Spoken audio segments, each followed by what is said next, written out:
Welcome to Paranormal Central, broadcasting live from Central California with your hosts Jeffrey Gonzalez and Alan Thomas. Broadcasting video worldwide at ParanormalCentral.net and broadcasting audio on the Dark Matter Network at ArtBell.com. Are you ready to witness something that you cannot explain? I'm looking for you. You're looking for me. We have to decide what it will be. Can it be true? Can I believe the unexplained? Look into the sky.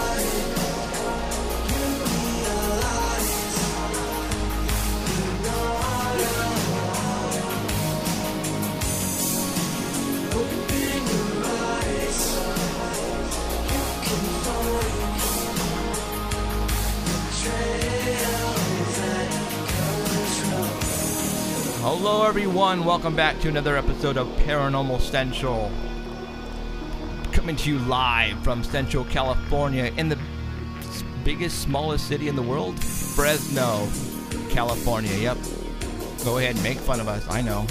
The butt of the jokes in all the movies and all the TV sitcoms, it's always Fresno this, Fresno that. But there's probably a reason for that. So.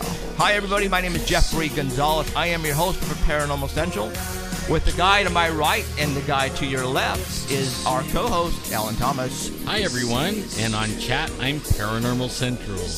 Right on. And manning the board in front of us that you can't see and you will probably never see, Emerald Bonilla. Hi. Thanks everybody for showing up tonight. Really appreciate it. We've got a lot of stuff we're going to talk about tonight.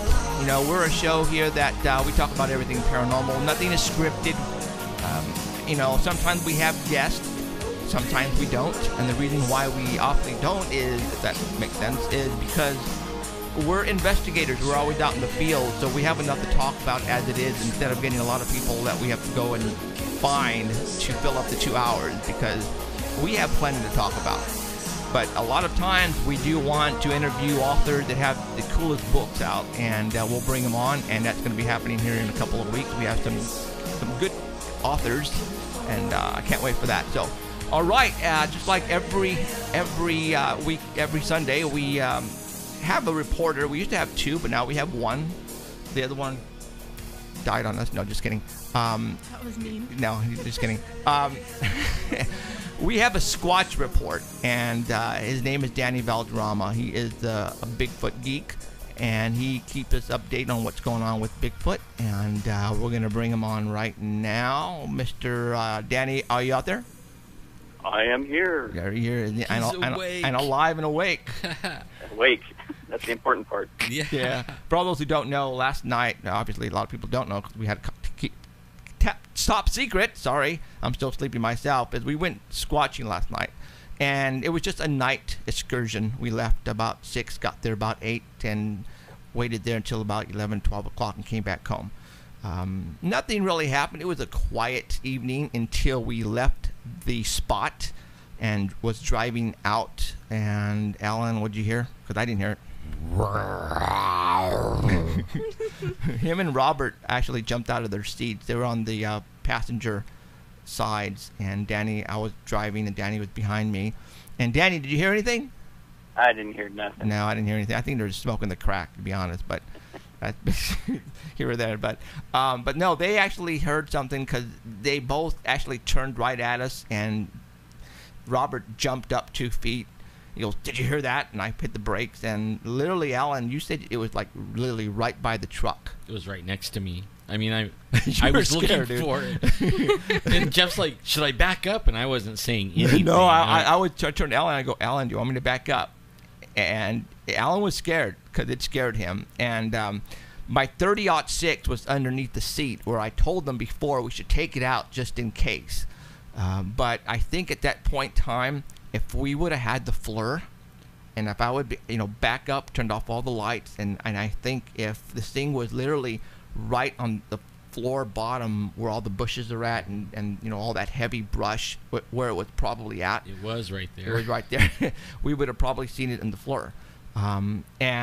Next time when that happens, I think what I'm going to do is I'm going to have one of you guys drive, and you know what? We got a freaking Sit on the roof. You know what I was thinking, dude? Is come up with a in the back of the pickup, go buy some wrought iron fencing and build like a cage? a cage for me, and I can sit back there. No, I'm serious. I know you guys are laughing at me, and well, I will feed you occasionally. Yeah. But you know what?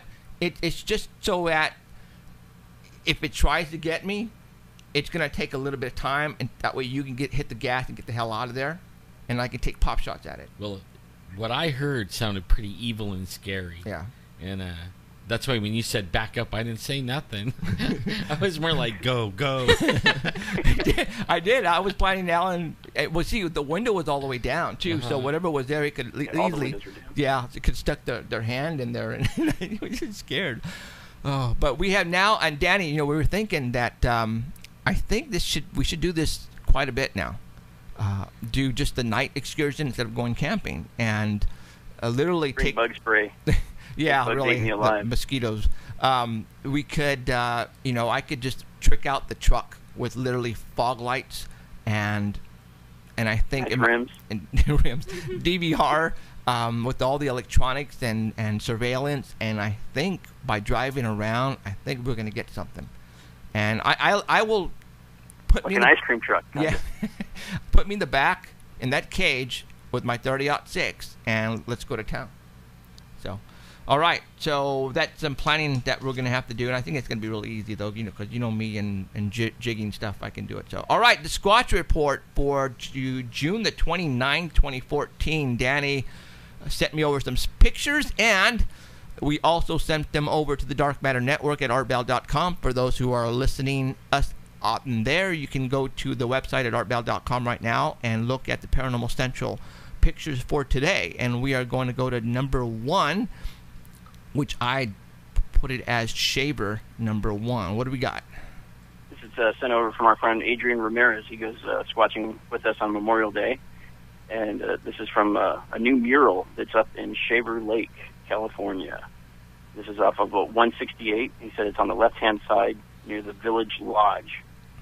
And the artist's name is Moral Carrera.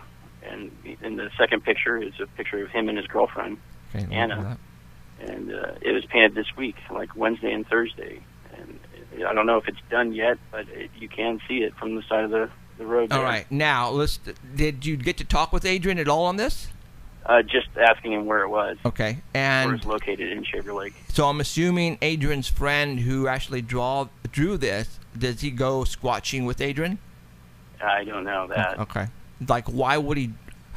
For one thing, he had to get permission Yep. all right, obviously. Maybe commissioned to do it. to do it. And for him to put a Sasquatch mural in Shaver Lake, is it? Has he had an experience? Do we know any more on him?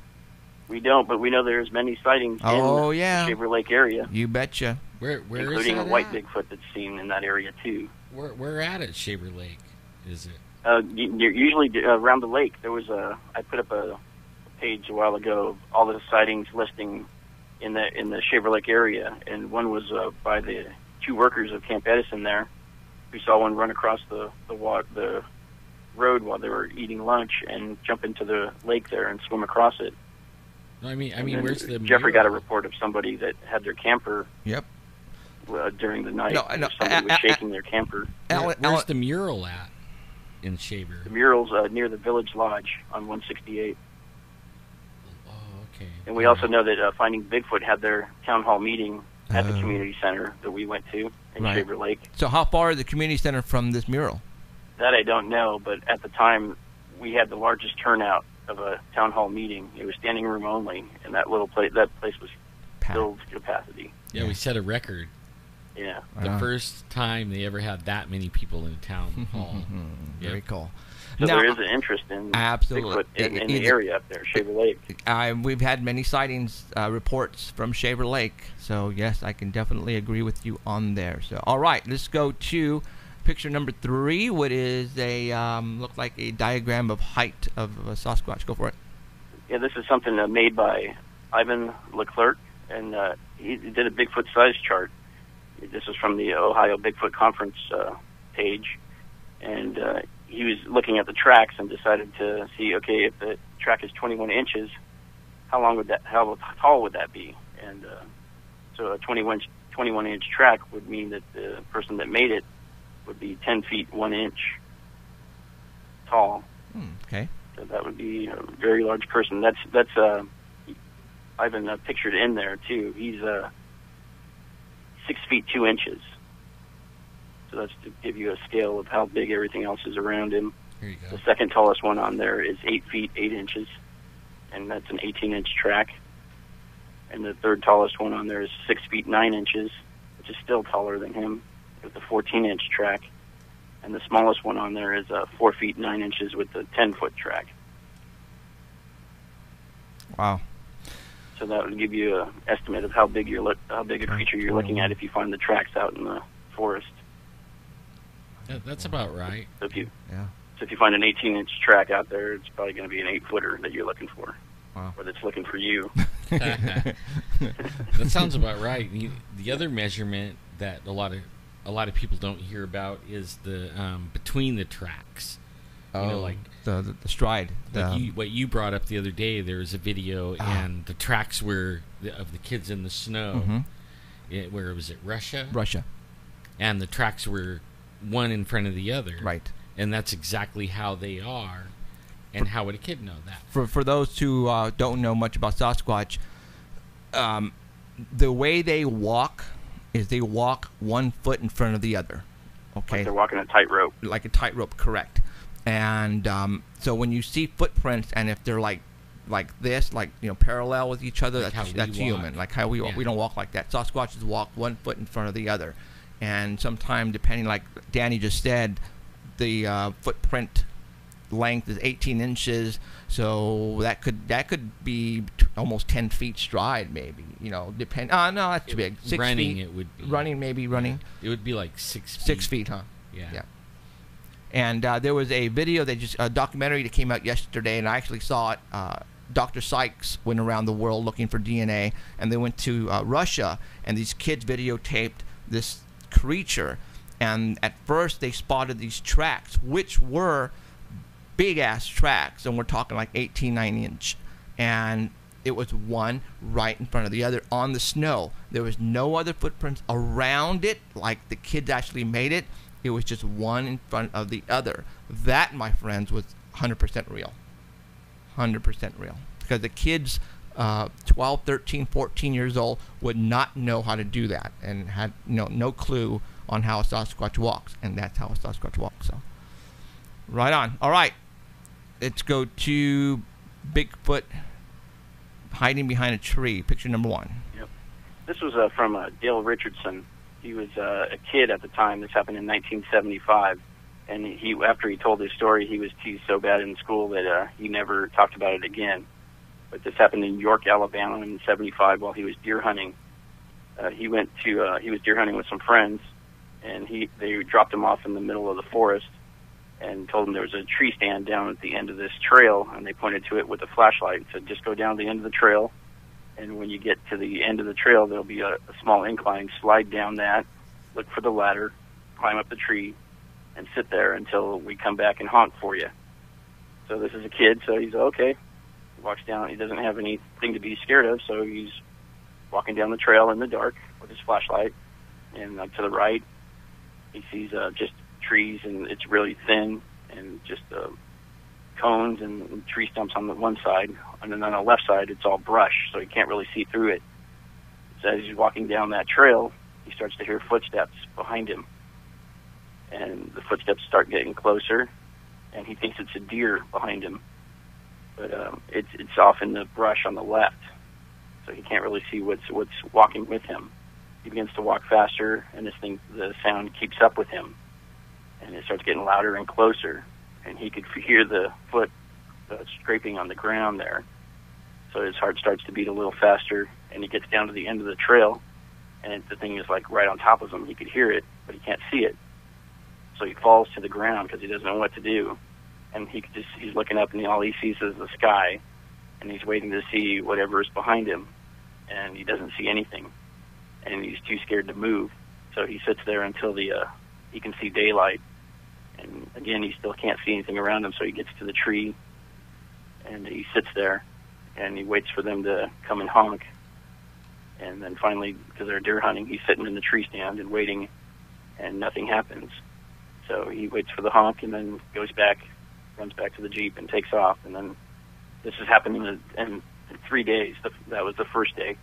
And the next morning, they're going hunting again, same thing. So he asks to go back to that same tree stand to try to see if he can see. He still thinks it's a deer. So he wants to see this deer that was following him. So the next morning, they do the same thing. He drops him off, and he starts walking down the trail again to the same tree stand. And he starts, before daylight again, he starts hearing the footsteps again coming up the trail behind him. And they're getting louder again. And this time he thinks it's a person, not a deer, coming up. And he thinks that the person's going to the same tree stand that he's going to. And at the end of the trail, he stops, and he hears something behind him. So before he turns around, he decides to whistle to let the thing know that he's there. And as he puckered his lips, and he begins to turn around, he hears something that starts off like a whistle behind him that gets louder and then turns into a lion/bear roar, and it screams behind him. And it takes all the air out of his lungs, and he could hear the trees vibrating around him, he says, and it echoes down the hollow that he was in. And he couldn't look, so he took off towards the tree stand, climbed up there and sat there. And the tree stand's about 15 feet high off the ground. He thinks whatever's behind him could easily reach up there and grab him out of there. And as it got daylight, he never hears anything leave. So it's still in the area, he thinks. So he's still afraid to leave, and he's sitting in the chair, and he says the tree is pretty thick. So as he's sitting there with the tree to his back, he doesn't think whatever's behind him can see him, because the tree's so thick you can't see him sitting in the tree from behind. So he's sitting there, doesn't know what to do, too afraid to look around the tree, too afraid to get down. And he hears the truck come, and hears the guys honk for him. And still, he's not going to move. He said, I'm going to sit there, and I'm going to make them come and get me. Mm-hmm. So eventually, they finally get out of the truck and come down and pick him up. And he asked them if they heard the scream, and he said, yeah, we heard it, but we think it's just like a lion or a bear or something like that. Wait. A lion? Yeah. Oh, a mountain lion. Or a mountain lion, okay. A big cat. Right. Okay. Yeah, so, and they didn't know what it was, and then on the third day, they're still deer hunting, but this time he doesn't go to the tree stand. He's running some dogs that they had. This was his turn to run the dogs, and while the dogs were running up ahead of him, and he was running with the dogs, and he tried to cut the dogs off. And what he saw just ahead of him, was something black behind a tree, and he thought at first that it was a crow with his wings out. And he looked back up, and whatever it was now standing up. It was about 35 yards away, and it was standing up, and it was staring right at him. And he threw up his 12-gauge shotgun, hammered back, and then he lowered it because he remembered his grandfather telling him, never shoot at anything that you can't identify. So this giant creature is standing here looking at him, and then he heard the horn honk, and this thing's still just staring at him. And so when he heard the horn honk, he knew the guys were back there, so he just took off running towards the truck. He said that the thing jumped when it heard the horn honk, and he could see all the muscles ripple in the body when it did that. So he just turned and hightailed it back to the truck, and hoping this thing wasn't going to chase him. But I guess his friends in school didn't believe him, and they teased him, and really caused him a lot of trauma, so he never spoke of it again until now. Why did he come out now? Because now he went to a Bigfoot Believers page, and there's a couple of other pages where he knew that people would believe him and probably experience the same thing that he's experienced, where they weren't going to make fun of him. Right. And so far, nobody has, and they're all asking questions. Very cool. Yeah, cool. Very cool. People still don't believe, and we're going to talk about some things tonight on the Bigfoot, but we'll come around to And that. it's crazy, too. Everybody that sees them is deer hunting, so maybe we need to take up deer hunting. We need to go where the deer are, basically. That's what it is. Okay, this photograph is fairly new. So what do we talk? What's this about? Fill us in. The new one, Yeah. it has, how many pictures? 3 pictures? 3. Yep. Yeah, it's posted yesterday. It's already got upwards of 4,300 views, and Alan Thomas sent the link to me.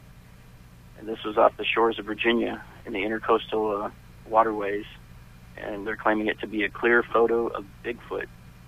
But then as you read on, they're saying that they're not claiming that it is Bigfoot, but it's from a phone camera, and it's taken from a boat by the father, I guess, from a camera phone.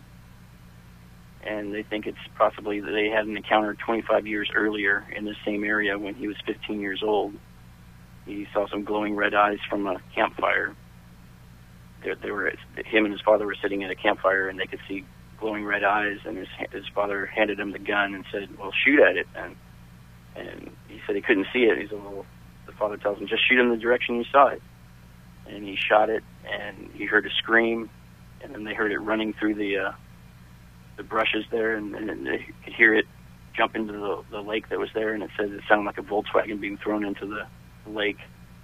And then the next day they went and looked where the area was, and they saw a big clearing that was just plowed down going towards the lake. So they think that because they had that experience that this is the same area, that this could be possibly the same creature that they saw. But it pretty much looks like a tree that may have been struck by lightning. It's all burnt. Yeah, that's I looked at it. I took a snapshot and I zoomed in, and for all those who are aware of Bigfoot size, you should be able to see the legs on this thing, and I don't. There's a couple of pictures in it from different angles, but the relative shape never changes. Right. There's the hands kind of look different because it becomes one instead of two in a different angle. But it's still pretty much the same shape. It makes you believe it's kind of a stump or a hollowed out tree or something. Yeah, if you're taking a photograph and this thing is a creature, and let's say it does walk away, and you don't take a picture of it walking away, that's fine. Take a photograph of where it was before, a before and after shot. That right there will totally debunk a tree stump. Okay. Try to go back. Look for footprints. No, not only that. If this thing was actually a creature and it walked away, take a photograph of the spot with it not being there. That right there will eliminate the tree. As simple as that. Okay. Then okay, well, whatever it was big and black. Was it a bear? And then you start going from there, start debunking it. But right there, if you don't get a before and an after shot, that right there is telling me it's a tree. It's a tree. And I don't attempt to hide or run or anything. Yeah, exactly. So, and it only had 47 posts on it last night when I found it. Mm-hmm. Yeah, I mean, now it's up to 4,300. Yeah, more 100 views. Wow. So okay, so there you go. Now I am going to. We have a video. You sent me a video, right? Yeah. And basically, what it is it's a gorilla that attacked. Go ahead, describe to everybody what this is. Well, this is a video of a looks like a forest kind of ranger, one of the most type person in Africa, maybe. Okay. It's standing next to a gorilla, a group of gorillas, and they don't want him there. So they do a bluff charge on him, and for some reason he picks up an infant, and they really don't like that. You think? The reason I posted it is that because we get reports of these things in the middle of the night. If you're walking down a road, they have reports of something like bluff charging them. They could hear something run down the mountain towards them and then stop, and they can't see what it is. Okay. And just imagine a gorilla 9 feet tall out in the forest and with you. Only you. Yeah. And these things now, are about the same wide. They're about as wide as a Bigfoot. Right. Now, this video is not on the Art Bell website, but It is. It is? Yeah, it oh, is. Sweet. I checked. Okay, It is awesome. there. Okay, it's Gorilla It's with the Attack. pictures. Awesome, sweet. Thanks, Keith, for doing that. All right, I'm going to go ahead and play it for everybody. Extraordinary characters I've ever met was Adrian de Schrijver. Adrian took us into the forest, confronted us with the gorillas, and we got charged and charged and charged again. And I think, and I'm sure, if I would have even flinched once and would have dropped the camera or would have run or turned around, Adrian would have said, well, this is obviously No, well, not obviously the right right man to now make the this Art film. Bell can't hear it, but if you're watching the Art, if you're on the Art Bell Adrian page, de you can Schrijver actually had go this click on it orphan right baby now gorilla, and watch the and video. one day he decided to While the people on introduce live it stream into the can forest watch it. to let it know the So sights, if there's the dead air, sounds. it's only because And we're playing the suddenly video we and it's going through sensed live the stream. gorillas were right close. And for those who are Adrian 40 stood seconds. there yeah, with for baby those who are on the gorilla Art his arm. Bell website, go ahead and click on that video and watch it while we're watching it on our side as well. So that's why there's dead air. Suddenly the gorilla called in a way it had never Look at those called nostrils before. and those lips. It Sure was looks, really- sure it was looks a like what strange was feeling. left on It my was all window. quiet, and suddenly we saw the leaves move, and there was Hannibal. It looks like the first, female was who turning around to looked tell at the us, male, and I "Hey, this guy's sensed got there a was baby." something Yep. going to happen, which really There's no way we you shall can put a never mic up forget. against the speaker? Hannibal suddenly called. no. Casimir answered from the background, and Adrian was very, very nervous, and we all realized this is a situation which really can end up in something terrible. Well, you can watch it on your phone, can't you? Casimir came and he screamed and just charged Adrian, and Adrian gorilla. literally Dude, that had thing no will other tear chance you than to apart. drop the baby gorilla, because guy's if he an would have idiot. kept it, Tear we you all apart. convinced that turns around to Casimir tell would him have one more killed time, although "Hey, he this knew guy's him got her very baby." well from So many here years. comes the silverback. Right. It's gone. All right, cool. Wow. Yeah, that's would scare comes. I'm pretty sure that guy dropped a load in his pants. He's just not telling anybody. Guarantee it. Guarantee it. So, all right. Now, that's it, right, Danny? Yep. Okay, and now- you know, imagine if you actually saw a Bigfoot this big and he starts screaming at you, Right. and he charges at you. You don't have, look how fast he comes at you. You don't have time to raise a gun. You'll Now, be dead before if you had a rifle, right. you're done. Now this gorilla, it's small. I mean, you're talking 6 feet, maybe smaller. All right, Small, but Bigfoots. 100 times stronger than us. Bigfoots are 8, 10 feet. Imagine something twice the size of that coming at you. All right, that's some freaking scary stuff. Now, all right, And could that be happening right now in the forest? 'Cause there's an Abso-freaking- increasing amount of people that have been going missing. we're going to be talking about that too. Now, you mentioned to me, we have been telling everybody about our theories on what's going up in the Sierras and why all these people are going missing. Something happened to Danny on his route at work. Tell everybody what happened. Oh, yeah, there's a guy there that knows that what we do and all that stuff, and he gives me tips and lets me know stuff. And he said that there was a guy that came into work and came to see one of the other employees, and he just happened to be in the room, and this guy was telling the employee that he was all excited because he got hired by a private investigator to go look for Bigfoot, and he was getting paid to go look for Bigfoot. And he didn't know if this guy was part of a government group or what was going on. But he said, "Hey, did you know that the government is also covering up the fact that these things are out there killing people, and they're eating them?" I said, "Yeah, I've heard that." So, "You never say anything about that?" "Well, I don't tell you everything." But he said that the guy was telling him that the government's hiding all these facts about Bigfoot, and they know about him. So the government is putting hits out on Bigfoot, and they're hiring people to go and hunt him. Yeah, he didn't say what he was doing, but if he was hunting or trying to find it or trying to kill it or what, but he's going to try to get me some more information or get this guy's name. And I gave him your phone number. Yeah, like Give if you he's a call. going to I call haven't heard me. anything from him No. yet. Do you imagine that, you guys? All right, this is more confirmation right here. Heck, I want to get paid. Huh. No kidding. Okay, now that's really odd that Danny heard this from a second party. Is it because the only people who are talking about killing a Bigfoot is us? Yeah, there's just a few people. It's just a few people. Okay. It's us, you guys. I'm telling you right now, it's only us that have been really putting the word out that we're going to go out and kill one and bring one back. And then all of a sudden, Danny gets this information. Is it because whoever was the person, hiring this guy, or were they listening to our show, which is very, it's a very good possibility, or that they're done with these people going missing. But I cannot see the government hiring a private investigator. They should just go to the military and frickin' hire, a hit squad and FLIRs and helicopters. And that's too, people would know. Well, no, but trust me, we have those type of... They could say that they're looking for marijuana grows. Yeah, and all that. No, we have black ops guys out there who know about Bigfoot, and this is probably all they do.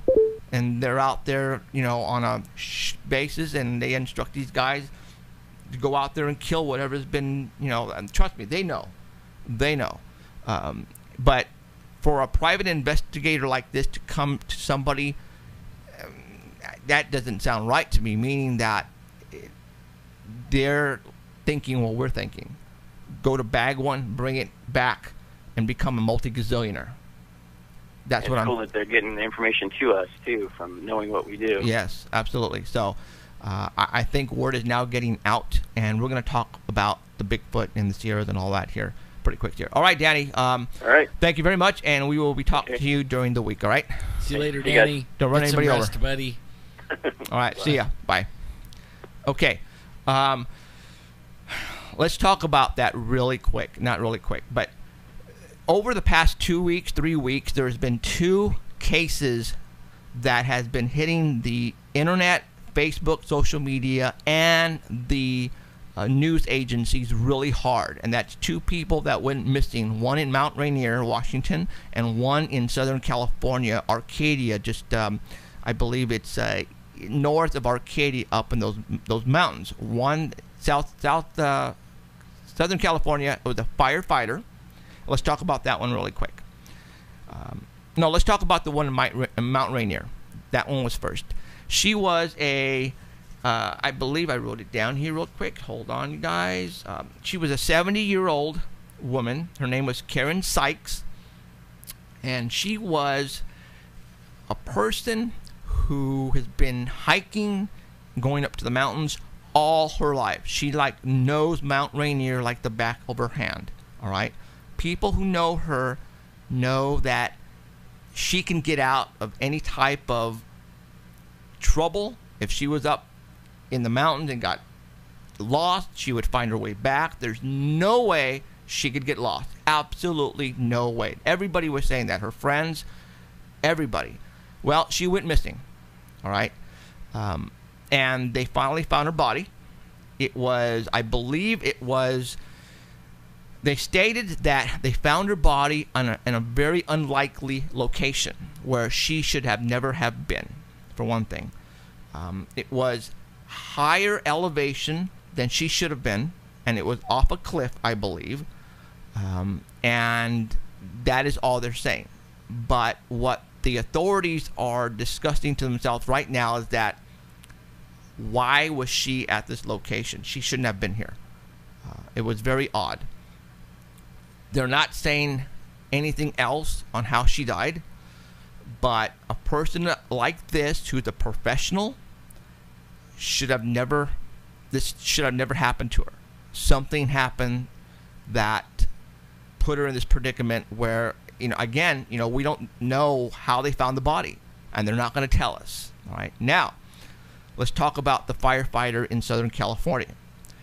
This firefighter went missing about 3 weeks ago. He was with another firefighter that went camping. What happened is this particular firefighter was just about to, I guess, change. He had taken off his shoes. He had brought his dog. His dog takes off running into the forest. The firefighter gets up before he puts on his shoes, thinking that he would be able to go 20, 30, 40, 50 feet, get the dog, bring him back. The firefighter takes off, never comes back. His partner, who he was camping with, starts to go out, look for him, goes all over the place. He's gone. He vanishes. The dog is even gone. He can't even find him. So he goes back to the campsite, waits around, Nothing. Morning comes around, nothing. And they call in the search party. They've been going and looking, trying to find him for 2 weeks. Nothing. All right. They just found his body yesterday or the day before. Now, check this out. For all those who don't know, David Paulides. We've had David Paulides on this show how long ago? 2012? 2011? It was a long time. Was it 3 years? 3 years ago. Yeah, I want at least. Okay, I want to say we were like, I don't want to say one of the first, but we were probably the top 10. It was right when he released his first book. Okay. Right when he released. Right when he released his first Orange book, 411. We had David Paulides on the show. And it was a 3-hour show, guys. As a matter of fact, that video that we have of that particular interview is on, Alan put it on our website. And it is like up to almost 17,500 hits. I want to say that I am probably the only host of a show to actually make him say Bigfoot. According, I mean, there's people that comment on there. You can go and read all the comments. According to a lot of the comments, you're the first one that had him for 3 hours. The first one that got him to say the word Bigfoot. and out of all the he's done, I don't know, he's probably done a lot of interviews since then. That one's the most in-depth still yet. Really? Yeah. Why is that? I really had him for 3 hours. 3 hours. And you grilled him. I did. I mean, you really were trying to pull out everything. Yeah. Now, for those, I mean, back then, obviously, just like today, we don't have commercials. Now, like, Coast to Coast and all those other shows, they have commercials. So technically, if you're doing a 3-hour show, 2-hour show, it's only going to be like maybe an hour and change. I had him on for 3 hours straight, and I had him on for 3 hours, and we were talking all 3 hours. And I remember I was drilling him because I wanted to know what was going on. And I actually made him say Bigfoot. If you don't believe me, go and watch the episode. It is on ParanormalCentral.net. You can go watch it. It's on YouTube and watch the whole episode. It's a damn good interview, I think. Now, check this out. David Paulides was on, as a matter of fact, he was on a show that is on the Dark Matter Network. He was on Friday night, but it was a pre-recorded show, I believe, a couple days before. And they were talking about this particular firefighter. And at that time, they had not found the body yet. Okay? David Paulides told this host how and where they were going to find this body. And he said, I bet you $1 million. Well, he didn't say I bet you $1 million. He goes, this is how they're going to find him. They're going to find him probably within a mile of the campsite. They're going to find him at a higher elevation, and they're going to find him over a cliff, and they're going to find him in bushes, and they're going to find him in a location where they have already checked before. And guess what happened, you guys? All that was true. All that came into fact. All that happened. They found his body exactly how David Paulides said it would be. Now, why did he know? Because in his books, that's how they find a lot of these missing people, the same way. The exact same way. It's the ones that go missing exactly the same way those guys go missing. Right. Everything fits this pattern, right? Right. And he doesn't like pick out every last single hiker that goes missing. They have to fit a certain criteria. Right. And like they don't have shoes, and they they're with other people, and then they ran off. Animals. A lot have to do with animals. Yeah. Their animals will take off running, and they will go try to find their animal, and they will not come back because the animal gets spooked. Well, before they found this firefighter, the animal did come back. The dog did come back, all like tired and restless, and they said they tried to get the dog to go back in there to go look for it, and the dog would not go back in the forest. Like it was spooked. It did not want to go back in there. So we actually joked about that, like chat. They're saying Paulides did it. Well, no. We were joking about that last night, because it's almost like he has cognition, or knows, but really they fit this parameter. Yes, it fit what's going on with all these missing people and how they are finding these missing people. Now, this has been happening a lot lately. Now for this firefighter, they didn't know it was him. They had to do dental records on him. They said he was badly messed up. I mean, they couldn't tell by his face that it was ripped apart. To me, it sounded like he was ripped apart. Probably his whole body. His body was probably ripped apart, you guys. All right, so they had to use dental records in order to really ID him. It was a hungry Bigfoot. Okay, so let's think about this. Now, this is happening in California in our mountains. All right, Mount Rainier, obviously, we're talking Washington, but we're not too far away from Southern California. We're still talking, it's not too far. Now, those who don't know, Alan and I, it was 2 weeks ago, we went to a forest plan revision type of meeting. It was more than a meeting. It was a public hearing. A public forum. Public forum. Yeah. And it was because of what they're trying to do up in the Sierra Mountains just east of Fresno. They are planning to shut down a large section of the forest where the public will not be able to go into for 10 years. Well, it's a 10-year plan. What they're doing is they're taking forests that we can drive in right now, camp in, and then they're going to make it a wilderness. So you have to have a permit, and you can only walk in. Walk in. Right. And they're going to gate it. They're going to gate it. No more cars, no more off-road, no more... so it'll be like in areas that right now that you can drive around in and go camp, and then now it's going to be gated and you got to walk in it. Okay. And even though they were saying at the meeting they will never do that, right? But they're doing it because we have pictures of a gate right now. Right. When Alan and I, we went to this meeting at the Holiday Inn near the Fresno airport. I got there first, and I was standing up in the back wall. And I noticed one of the Department Forestry girls was eyeing me out. And she would come up close to me. I was standing like against the wall. I was looking at this pamphlet, and I was on my cell phone on Facebook telling everybody, here, I'm here, blah, blah, blah. And she was like trying to figure out what I was doing. And I was aware of her, her appearance and what she was trying to get close to me and trying to see what I was doing. And everywhere I would move to, she would follow. And then Alan shows up, and then we go and sit down. To me, it definitely felt like they knew we were there.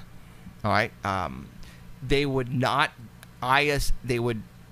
I know that they definitely knew we were there. Okay, for one thing. And now, they knew who we were. Yeah. Oh, absolutely. It was now, interesting.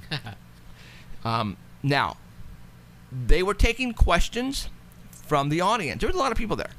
And what they would do is they would hand out numbers on large pieces of paper, and then they would go, okay, number 1. And the person would stand up and give her opinion on what was going on and all that. And people were really ticked off because they would go to the website on what's happening, right, in the forest. And a lot of people were complaining that, you have pages and pages on this website, and it's hard to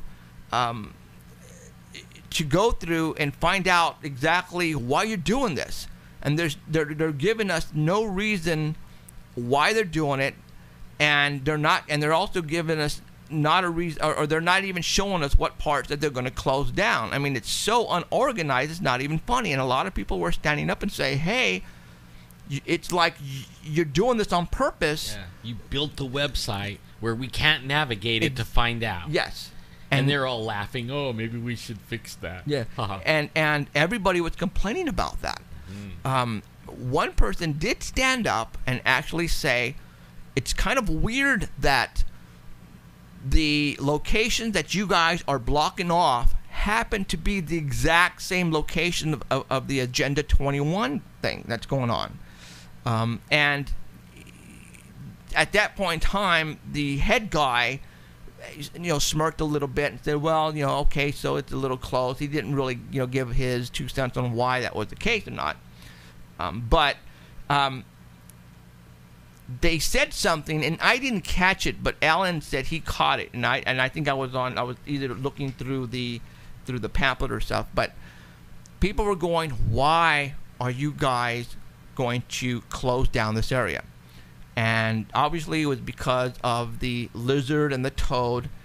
And what did they say? That they possibly wanted to study unknown species. Oh no, he said there was 2 reasons that there might be gates. Okay. Like new gates. Like the gate in our area, for instance. Like there was no gate. Right now there is a gate. And it's been pretty, like in the last couple of years. And there's more of them like that too, like new gates. He said that they were either a planned gate, that they were going to put one there and it was a planned gate, or it was because of they were going to study some new species or habitat or something like that, and they're putting a gate. Those would be the only 2 reasons he's putting a gate, and he said he could guarantee you he is not putting gates to keep people out of the forest. And then they said, what about fishing game?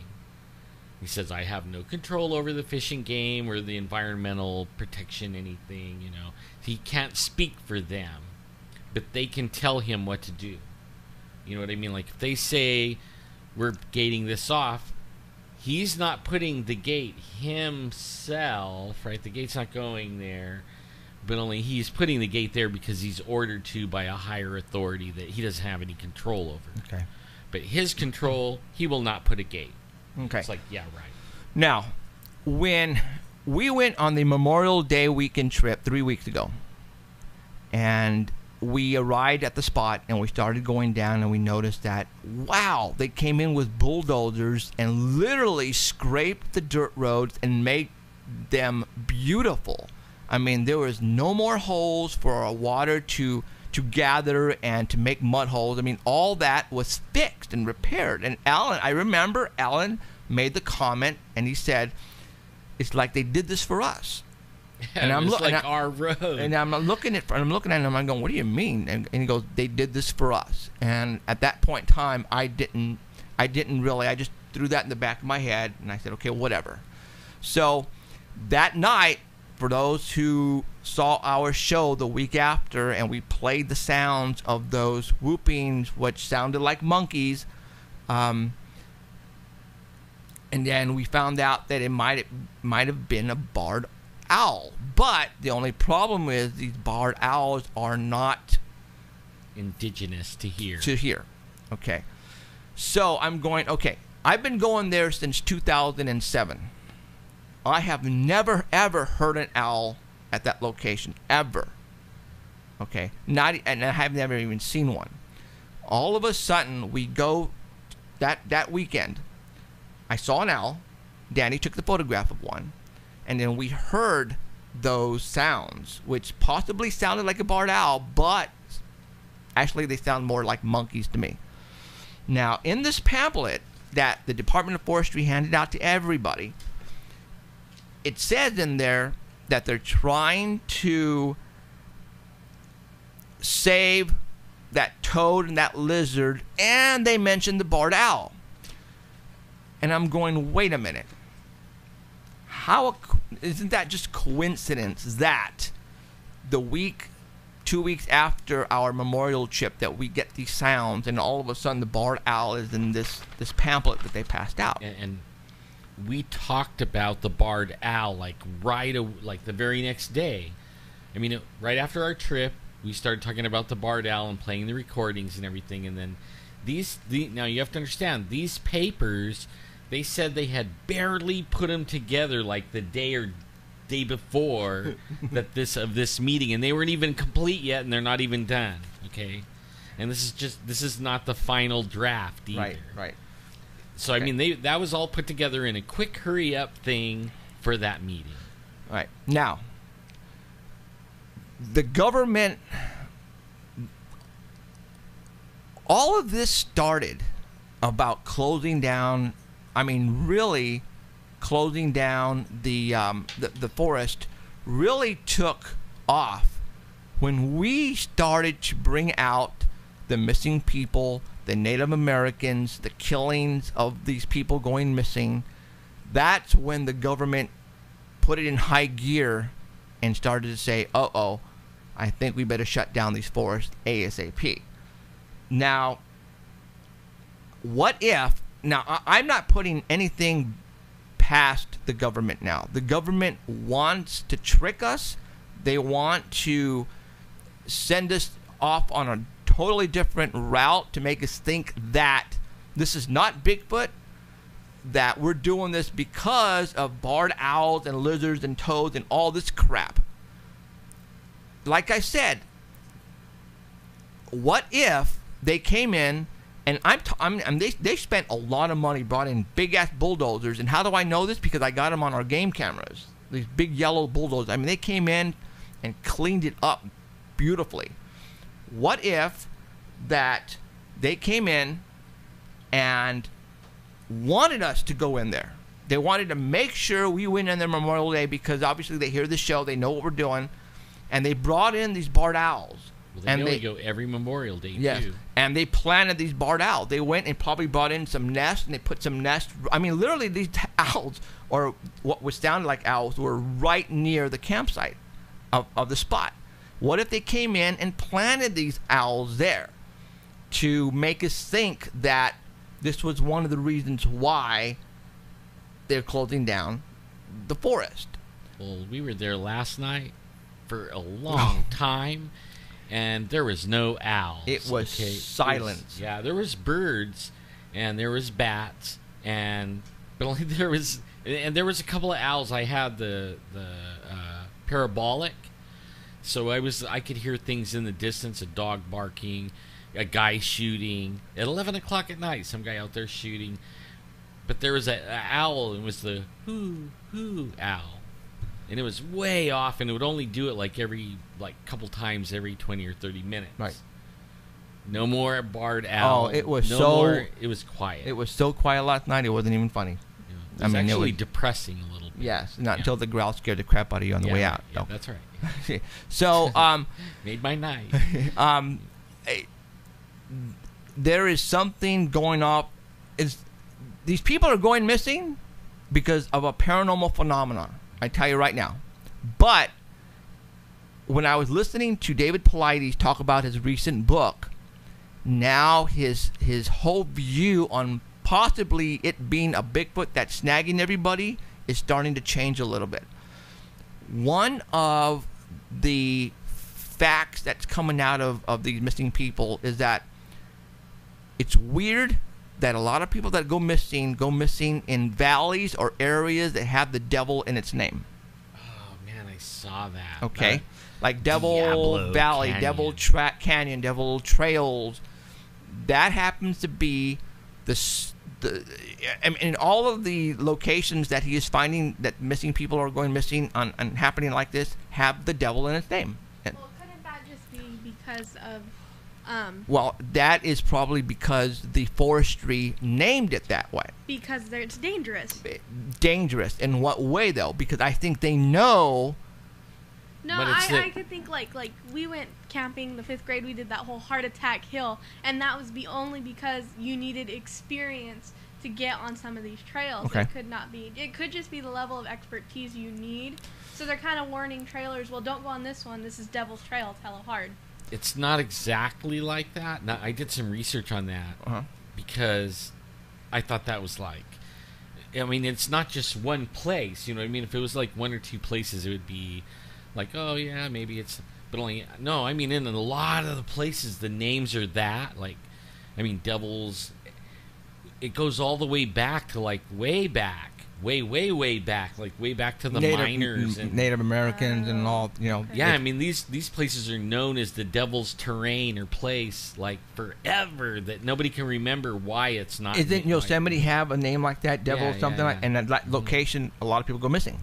Okay, so yeah, it's weird. People way back in the 19th century knew of certain locations where it's bad to go there. Yeah. Don't go there. We're going to call it devils because things happen to people. They go missing. They get eaten. It's just like, it's weird. And he even mentioned that on that interview that I listened to, that I don't know I think the firefighter there he was in, it was called Devil something. It was Diablo Canyon. Diablo Canyon or something like that. Okay. But that's what I was researching. The Diablo Canyon name is from the 1700s. Okay, way back. That was what it always is known to be. So, they don't even know who named it. Now, we're not saying that the devil is taking these people. That's not what we're saying. We're just saying that the area is a bad place, and people named it with the devil in its name because it is a very bad place for humans to go to. Is that a coincidence? I don't think it is. I really don't. There was Devil's Gorge, and there was Devil's Post Pile. It went on and on and on. Sticking to the top of Bigfoot, couldn't Bigfoot have been considered a devil back then? Well, sure, absolutely, absolutely. Yeah, they didn't know back then what it was, so they just gave the canyon a name and put the devil in it because somebody saw what was a monster, a creature that is not supposed to be real and was told by their grandparents and folklore and and that it was the devil. And so, sure, absolutely. Well, it could have been running off with their babies. Yes. And that's what that's their the modus operandi of a long time ago. For the Native Americans, right? Yeah, and even with the people coming west, Oh, okay, and the carriages and... Yeah, they even had problems with them. They'd be out there working in the garden and have the baby in the shade, and the next thing you know, gone. Wow. It would be like the devil's playground or something where they lived.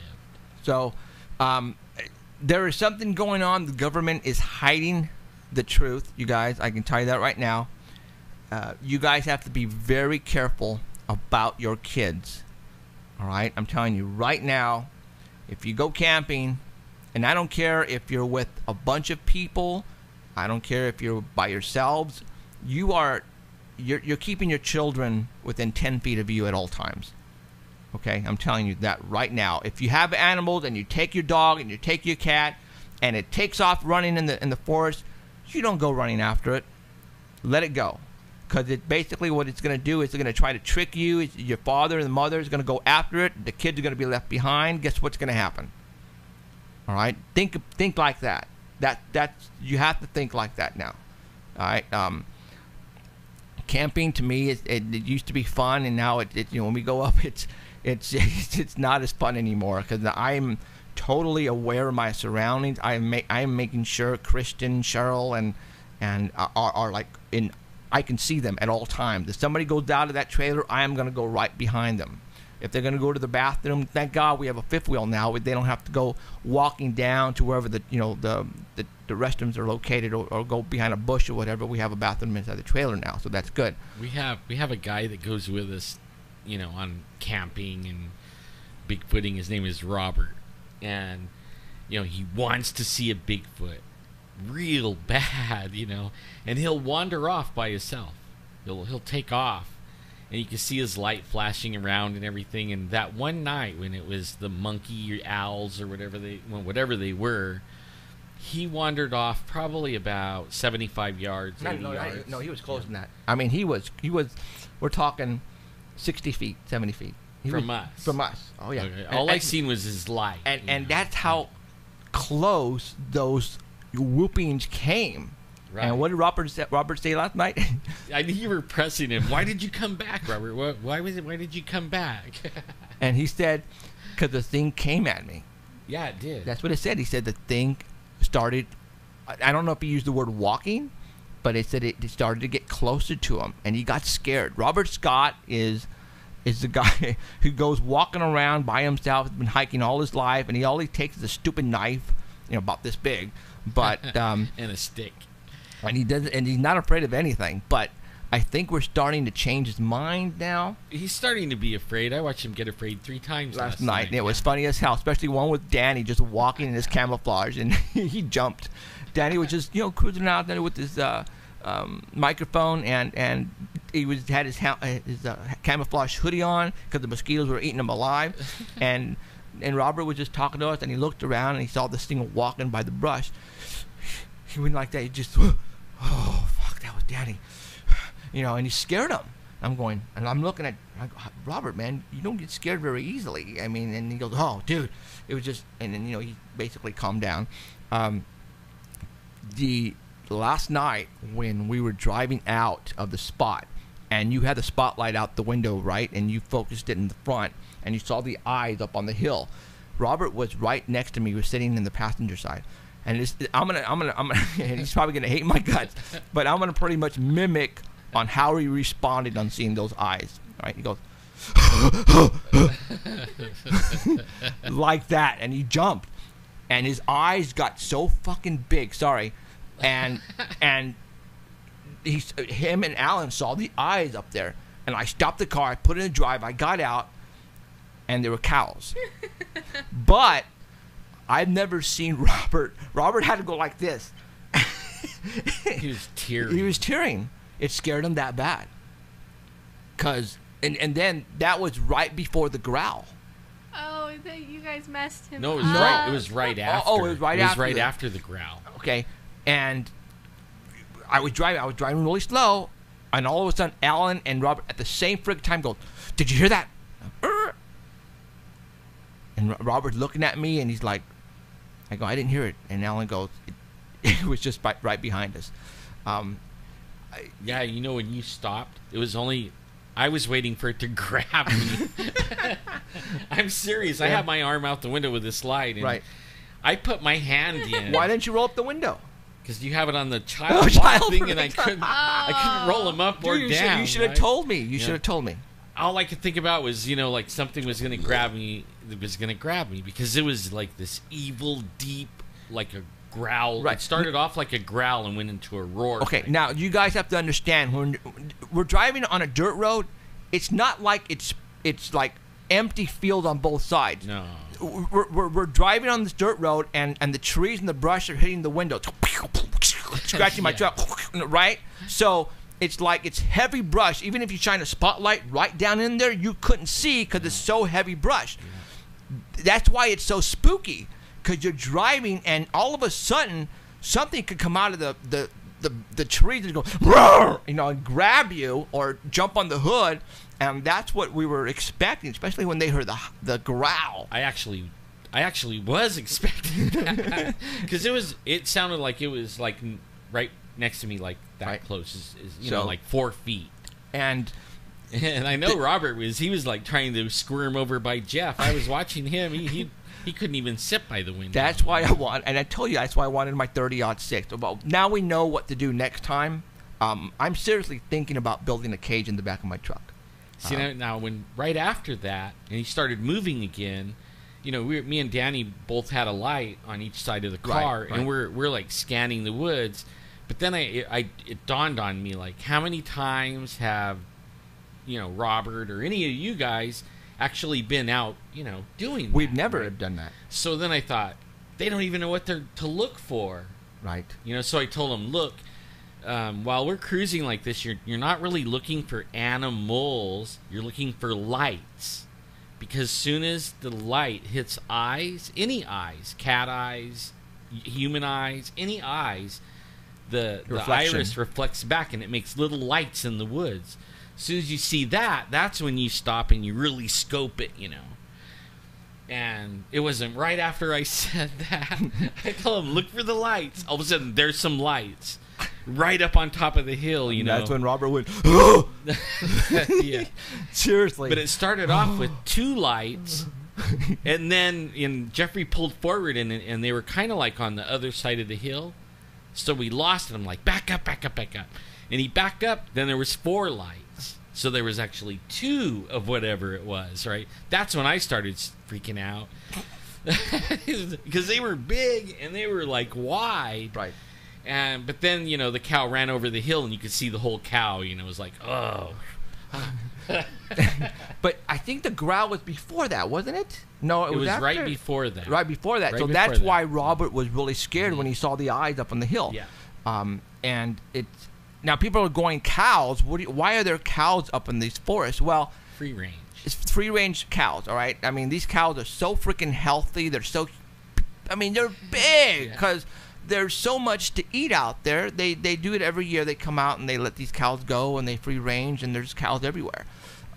Sometimes that gets really scary. I mean, you could be camping and you hear something like huge coming through the woods, and you think that there's a freight train coming, you know, to get you. Right. And then all of a sudden it's just a cow, right, you know, comes running by, you know. Now, let me tell you guys something. Last 2 weeks ago, we showed everybody the new toy that we got. And literally, it was that SpyNet toy. Yeah, all right? We tried it last night. Oh, my God, it worked so good. Okay? I took was like 5 of us, 3 or 4 of us out there. We all with had a our toy, own toy. a $30 toy. But you guys have to understand is that I have a security camera that has the infrareds on it that I plugged it into the 12-volt cigarette lighter, and it was like a massive spotlight. We were able to see 200 feet, 250 feet. I was thinking farther than that. Farther than that? It was like almost 100 yards. Okay. Because I mean, we were looking way up the hill. On the hill. Yeah. And it was pure black out there, you guys. So you have to understand. I turn on the security camera, not utilizing the camera itself, but utilizing the infrared LEDs. It's just like an invisible spotlight. Yeah. And I turned it on, and I shined it on the hill. But if you're not looking in the toy camera, you can't see nothing up there. Yeah. But when you look in the camera, it's pure brightness up there. You can see everything. And it's like, holy smokes, it works. So it's a $30 toy. Plus, you know, you can get these infrared LED lights that come in a square box that you can buy for $70, you guys. So for $100, oh my God, you guys have it. You guys need to go get one. Toys R Us or Kmart. Right now they're on sale for $30. And the thing records video and records photographs and has a microphone for audio. Yeah. Oh, it has a microphone Yes, too? yes. Yeah, and like a 2 gigabyte mini, the little one, like in a cell phone. It'll hold 10,000 pictures, and I think he said 80,000 minutes of video. Wow. And man, we had so much fun. I mean, Jeff he actually had 2 security cameras, and he had a little one, and he was saying, this is the best one, you know. And then he brought this other one. He said, this one isn't as good. When he put that one on, bam, it lit up the whole mountainside. Lit it up like daylight. Okay. When you're looking through that. When you're looking through this. You guys, I realize it's a freaking toy, but it's Bigfoot's investigator's best friend. Right here, $30. Go get one. You know what's cool is I did a video with it, and you take out, you know, you record, and then you take the little bitty SD card out, and you put it in the adapter, making it a bigger SD card, put it in your computer, put the file on your desktop, and then bam, you got this full screen, everything that you recorded with your voice.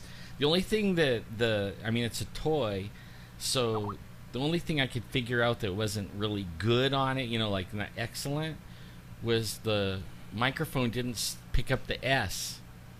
Good. But other than that, it was absolutely excellent. What exactly is the toy called? SpyNet. SpyNet. What I'm going to do is I'm going to put up a picture right now. Hold on. SpyNet spy goggles. Spyglass? Okay, SpyNet, right? Spyglass or something. SpyNet video glasses. Okay. No. It's the SpyNet Ultra Night Vision Goggle. That's what it is. SpyNet Ultra Vision Night. How come I can't? Ultra what Night I'm trying Vision. to do is I'm trying to put a picture on the wall for everybody to see, guys, because you know we're here because we want you guys to go out and get the best photograph. There it is. And the best SpyNet Ultra Vision Goggles. Ultra Night Vision Goggles. Hold on. Control bar. Boom. They're so fun. We played with them for 2 hours. Okay, here it is, right here, guys. This is what I'm putting it up right now on live stream. It's a toy. It's called SpyNet Ultravision goggles, and it's $30 right now at Toys R Us. It was $50, but it's like they're having like a 20% off. Go get one. You can only look 50 feet in the dark with the LEDs that are on it right now. But if you go get the external security camera LED what I'm talking about, you can see 300, almost a full 100 yards, guys. This thing is so awesome. All right. Because I realize that it's expensive to go and buy equipment. Well, this is not expensive. Go get one. I'm telling you right now. All right, yeah, and everybody could Google it, and everybody should Google it. The SpyNet Ultravision goggles. Right. It's these things here. You know. I mean, how cool is that? All right. And I think we actually have pictures on the art bell from last week. Do you? Yeah. Okay. And there's some on. We also have pictures of it and a little test video on ParanormalCentral.net. Okay. Yeah, SpyNet Ultravision goggles. Yes. Guys, go get them. For all those Bigfoot investigators, go get one. Or and go to Amazon, own them right now. If there's no Toys R Us or Kmart close to you, then go to Amazon and buy them, man. Come on. You could use these for ghost hunting and everything. It even has a ghost recon vision on it, right? I mean, a little switch that turns it from IR to ghost vision. Right. I mean, it's kind of cool. So, like I said, things are going to change for us when we go now Bigfooting. Matter of fact, Alan and I were talking about it. I think we're going to be doing the night excursion more often because, going camping, it takes a lot out of us. We can go 4 or 5 hours and we can get a lot. The same results as a 2-day trip. Yeah, because, during the day, we're just doing absolutely nothing and just waiting for the night to come around. Yeah. Right? So, before I forget, Johnny Rivera, Dallas's dad, I think he fell off a roof. What were you thinking? Were you UFO hunting or what? But I heard it a couple days ago. He fell off a roof and he had to go. It's like that family with Madera, the family out of Madera who watches it. UFO family. Thank you. Really good friends of ours, and they watch our show all the time. While the dad had an accident, and he fell off a roof, and they took him into surgery, and I think he broke his ankle in a million pieces, so they put him back together again. So right now, from what I understand, he's inside the hospital room with his laptop watching our show, because he insisted on Dallas to go home and get the laptop before 5 o'clock, because I want to watch Paranormal Central, and he did. So I want to appreciate that. And he's right now listening to us at Fresno Regional, wherever that's at. And for the nurses who are listening in the room right now, too, make sure you take care of them, all right? 'Cause I'll hear about it.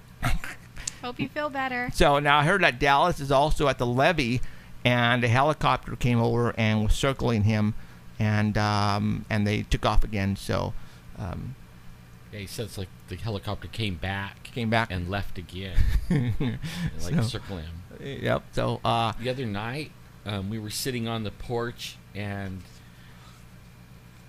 It was Saturday. Let's see, Friday night. Friday night, we were sitting out on the porch and looking towards the levee, which is not very far away, and we were watching the helicopter circle for like 3 hours. And I was wondering, how long can a helicopter circle before it has to go get gas? Right. And then all of a sudden, here comes another helicopter from the airport, flies over, goes right over there, and then they're both circling around, and then another helicopter takes off and heads to the airport and left that one, the fresh one, and it circled, and we stayed out there another 2 hours, so 5 hours.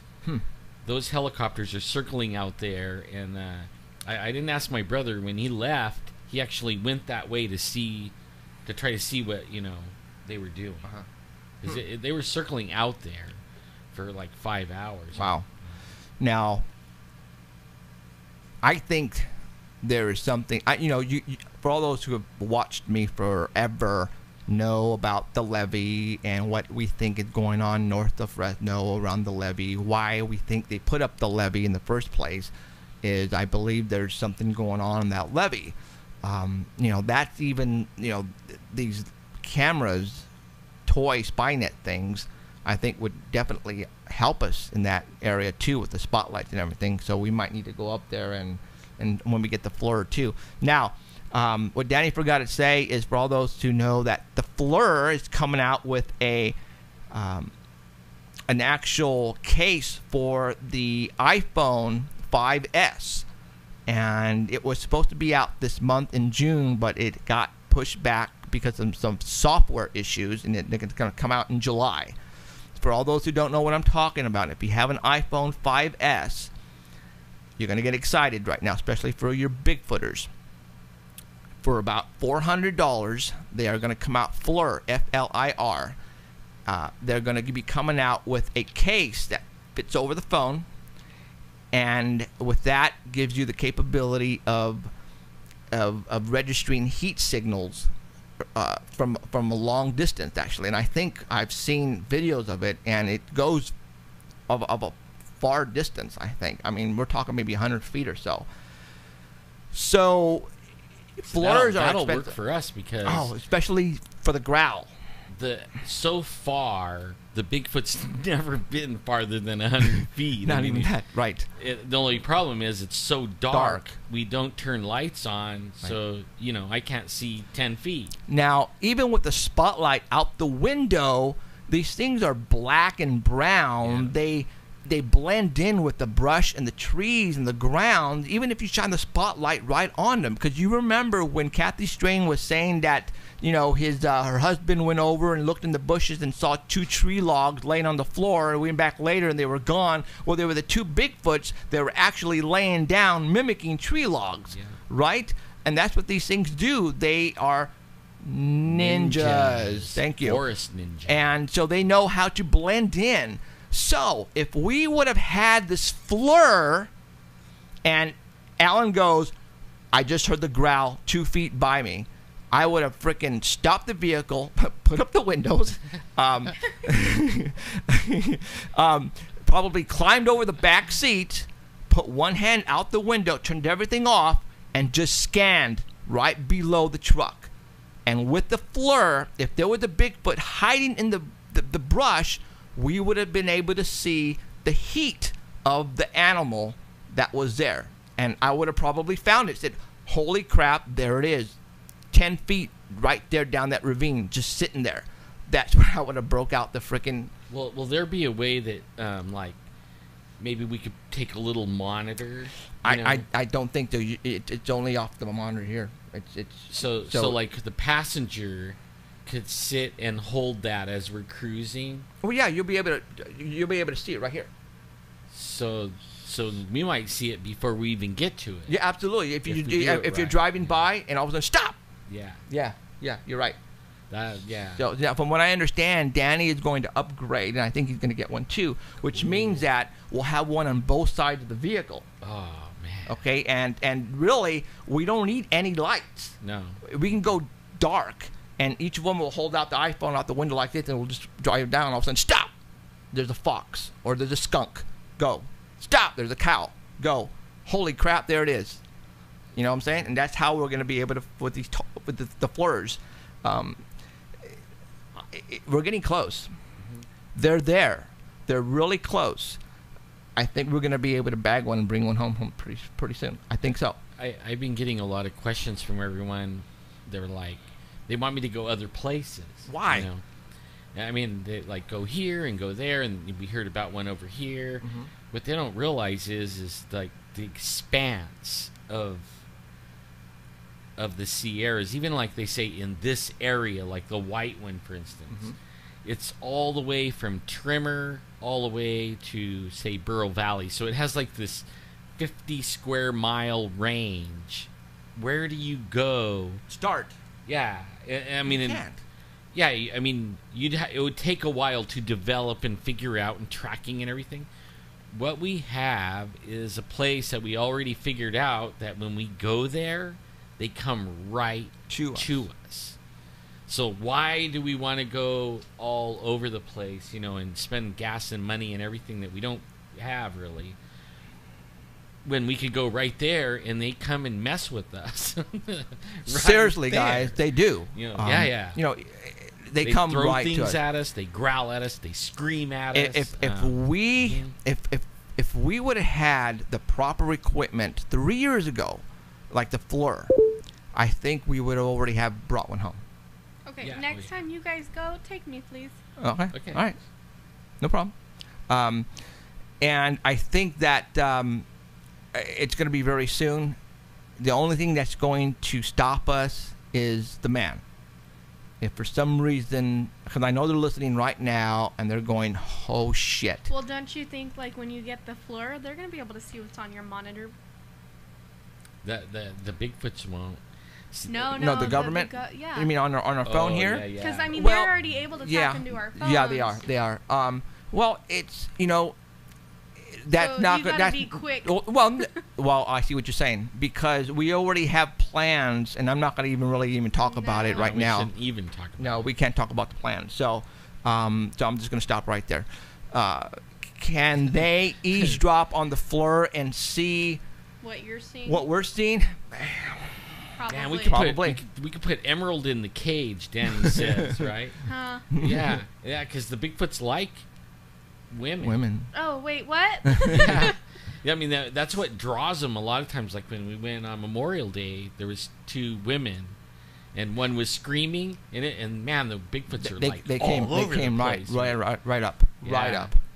So and now we're out there screaming. It takes 3 or 4 hours. Yeah, I mean, we were screaming, we were hollering, we would knock, and nothing, absolutely nothing. nothing. I guess I'm gonna be screaming. Well, you'll be. You could maybe I'm like I said, I'm gonna make that cage for the back of my truck, like you see in Africa. All right, I mean that's very like easily. Shark cage. But what it's gonna be though, it's we're not gonna drive up with the cage already built. No, it's gonna be laid in the back of the truck, and when we get it up there, I'm gonna put it together. And I can do that. Trust me, I can do that. You need a roof. Yeah, because they're monkeys, man. They'll come up there and like just grab one side of it and throw their jump not right even over, that. If they're that strong, they'll be able to just pull from the top bar. Yeah. Well, I'll think of something. Trust me, I can build something really good. I mean, the one I saw could probably I was telling Robert last night. The one I saw, the very first one I saw, looked big enough that if it wanted to, it could walk right over to the truck, grab the bumper, and throw the truck over. It was that big. And we were saying, if you saw that, would you wander around out there all by yourself anymore?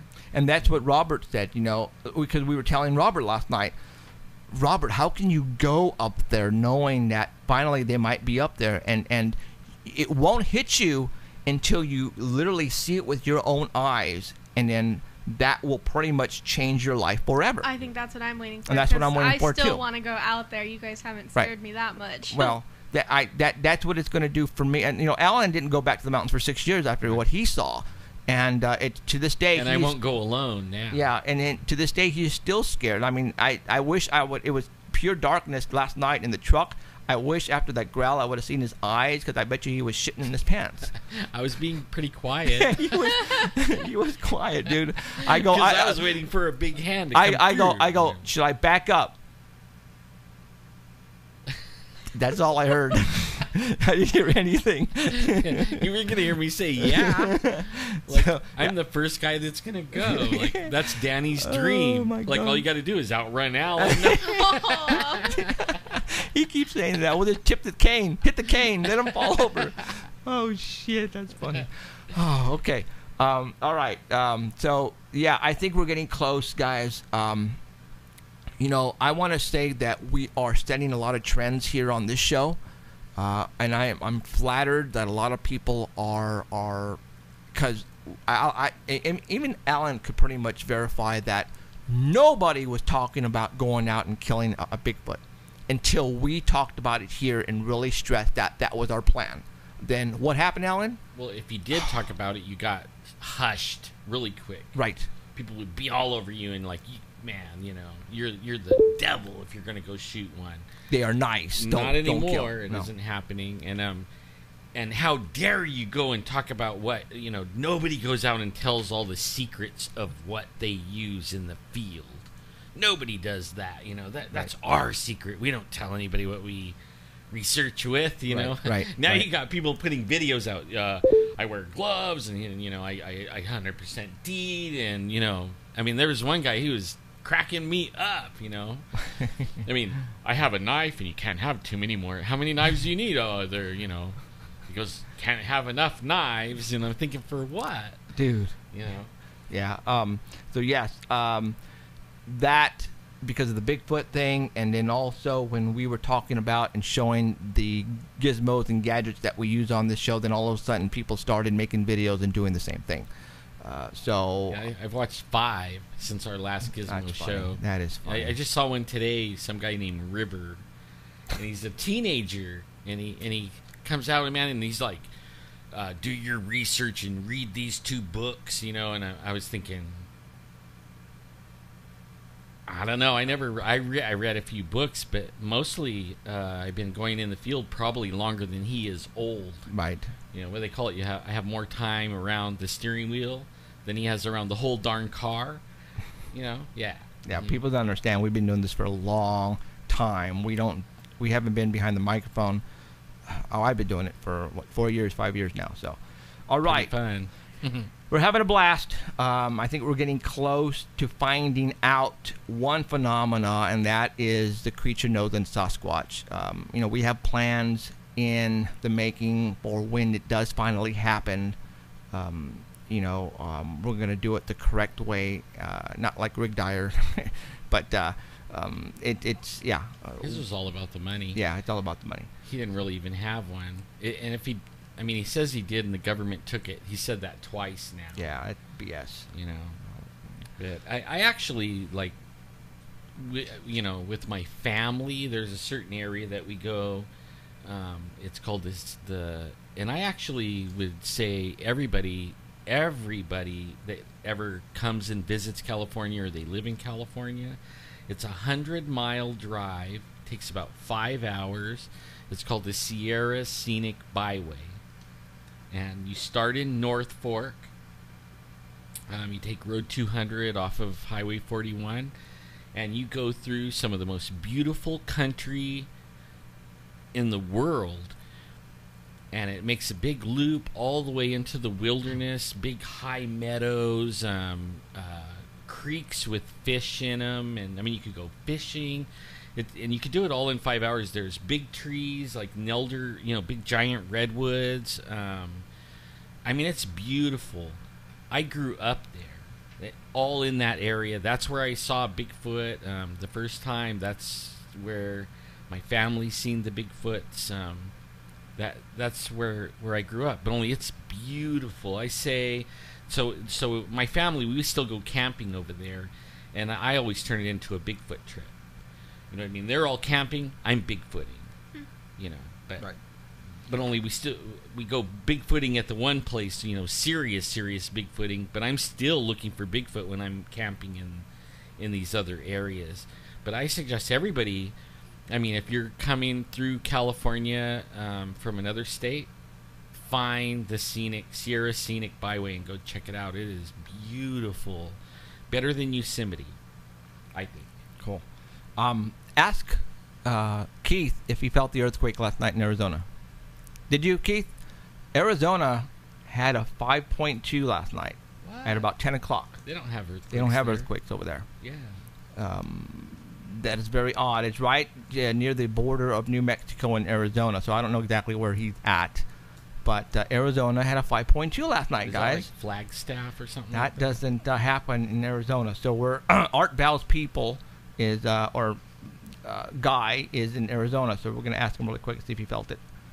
So, let's see what else is going on. I have here. We've been having a few down here too, like where at it was.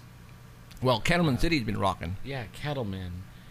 And they had that really big one in Northern California, and then the Kettleman started acting up like the next day, right? Having like 10 of them. So, NBC, there's if you look on all the channels, all the networks right now, there's so many paranormal shows going on, and I think they're trying still to develop new shows because people cannot get enough of it. There's an NBC is developing a new series about an actual cop that hunts down supernatural criminals. So I can't wait for that one. That one should be a good one. If once they start, that's still in development. The Marvel Avengers, and so, he thinks they're all bad guys. So that's going to be cool if once that comes out. You guys know that there is a, let's see, who is it? James Franco and Seth Rogen. They actually produced a movie that's coming out in theaters here pretty quick, and it's about the assassination of North Korean dictator, what's his name, Kim Jong-un? Well, yeah, supposedly in that movie, it's about assassinating him. Well, he came out and said that, hey, if you guys show that movie, it's an act of war. And he will attack America, basically. What's that guy? Korea? North Korea. Okay. He's a weirdo.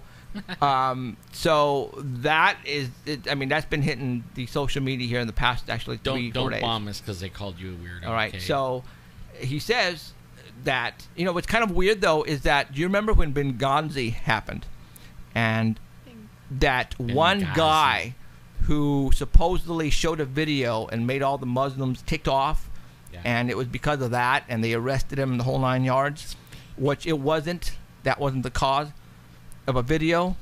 Well, here is an actual video that once it gets played, and it's saying that North Korea will attack. Well, then, if they arrested this guy who did, who put together this video that so-called caused Benghazi, then Obama administration needs to arrest James Franco and Seth Rogen. Oh, that won't happen. Well, but I'm saying though, right? I mean, how can you be cause a bombing? If you're going to be, you can't be hypocritical. It's if you're saying a video caused the embassy attack, which killed our ambassador and 3 men, which 4 total because of a video, and now we have a dictator of North Korea saying that if we show this video in the theaters, it's an act of war. Then Obama better go and arrest Seth Rogen and James Franco. Or just prevent them from playing it. Yeah. Okay. So let's see what the Obama administration is going to do. Can't it just be a loophole and it just goes straight to Blu-ray? Well, either way, you know what? If it gets put out, they will know. North Korea will know. All right. You guys, if you guys look right behind me, there is a poster of the X-Files I Want to Believe poster. This one is, I don't want to say the actual one, but this is one of the originals, and when I mean originals, it says trademark 20th Century Fox at the bottom right-hand corner. So this is like when they ran so many of these, this was one of the original ones that they ran. And I know you can't tell, but I have a lot of autographs and stuff on there.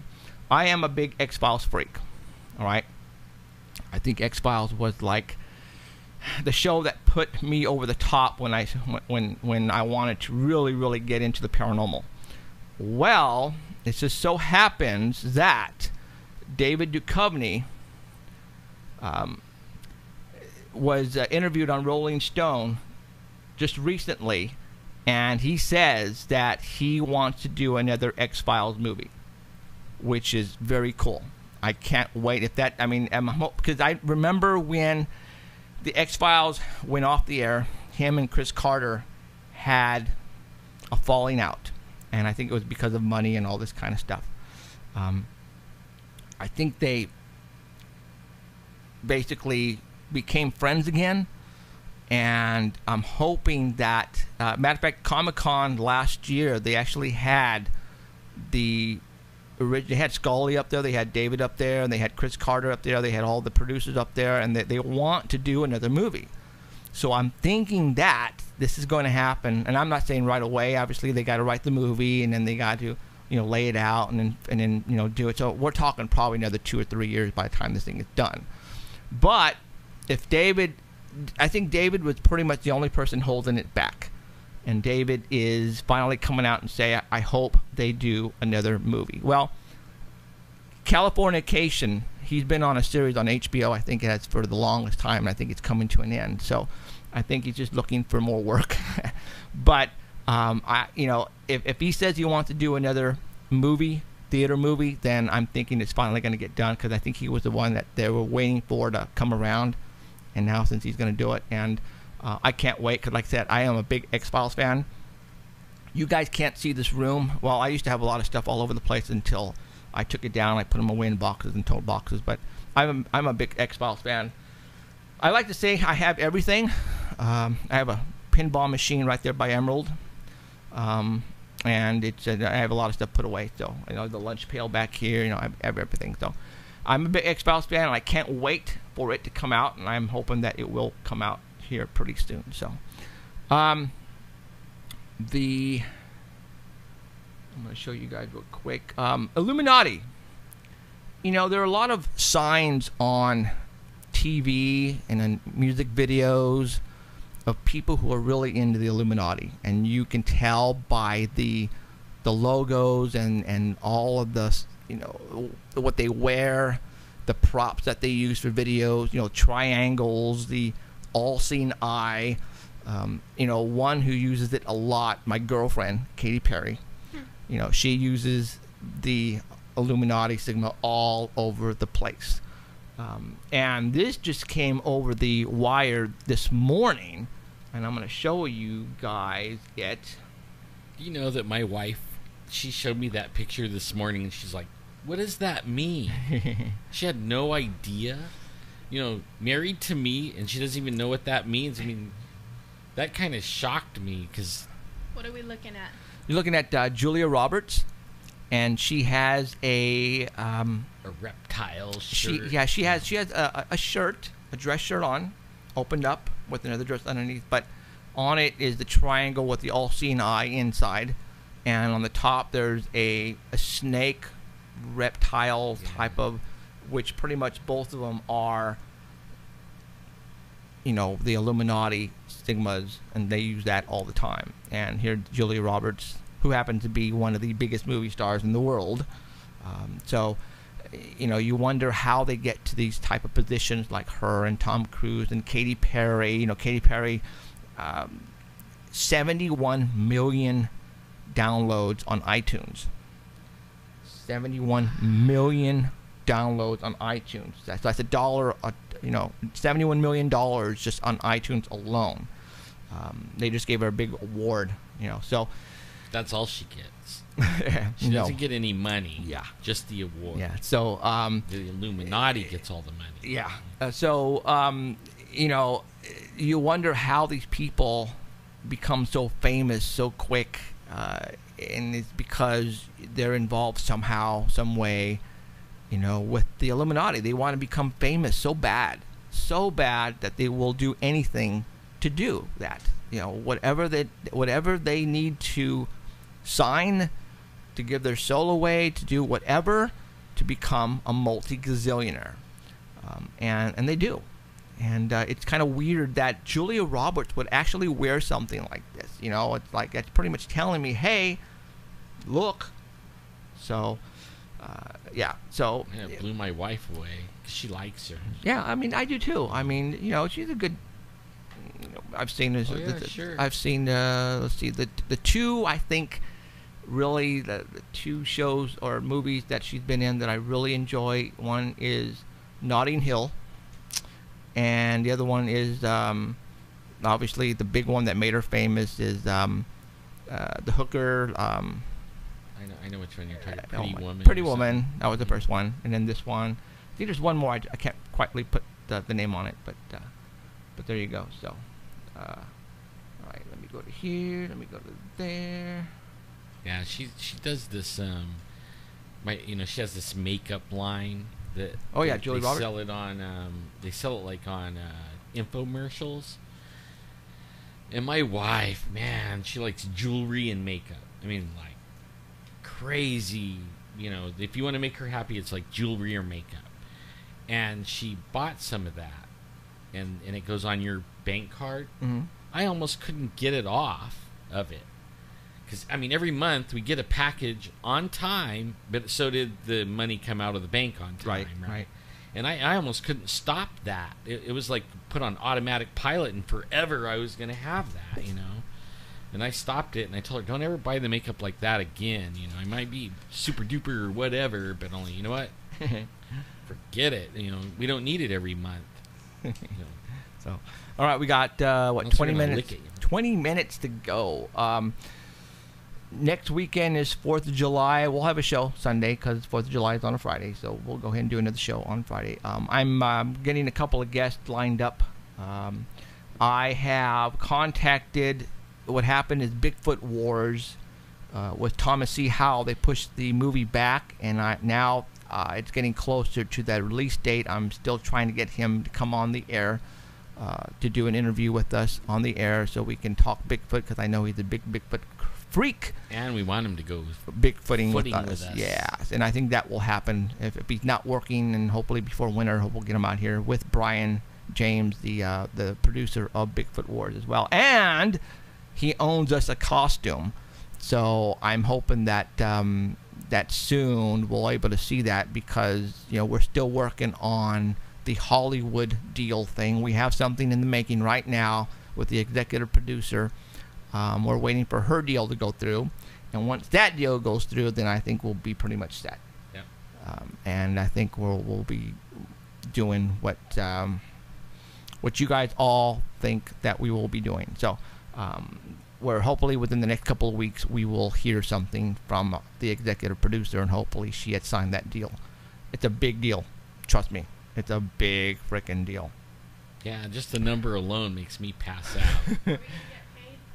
Well, what's going to happen is the executive producer who we're talking about, she is right now what she's doing is she is putting together a massive deal in Hollywood that's worth $400 million. What? Yeah. What? And, yeah. No. Yeah, not to us. It is not to us, but she is putting together a $400 million deal right now. What? Yes. Yeah. We've already had meetings. When she said that number, we had meetings with her already. Like, but what's going to happen is she's getting a cut of that, because I think she's going to be the chief executive officer in that deal, and she is going to finance our project. Yay! So, which means, is that going towards the show plus the investigation team, or is that the whole thing? I mean, in order to do the show correctly, we have to have the team. You have to have the team and send the team out to bring back good video so we can show on the show. So all that is, So you're going to send us out finally? Well, yeah. It depends on the type of investigation to go. If we get a killer Bigfoot photo or Bigfoot video, we need you guys to go out there and see if it's legit or not. So we're going to send you guys out there. If there's a killer UFO, video or photograph that somebody took, well then we're going to send you out to go make sure this thing is the real deal. So I mean, the whole idea, even like some of the most haunted places in the world. I'd be perfectly fine with that. The whole idea is to show everybody what happened last week, what happened 2 weeks ago. That's the whole process. They're talking about something in chat that's interesting. There's a new show with Halle Berry.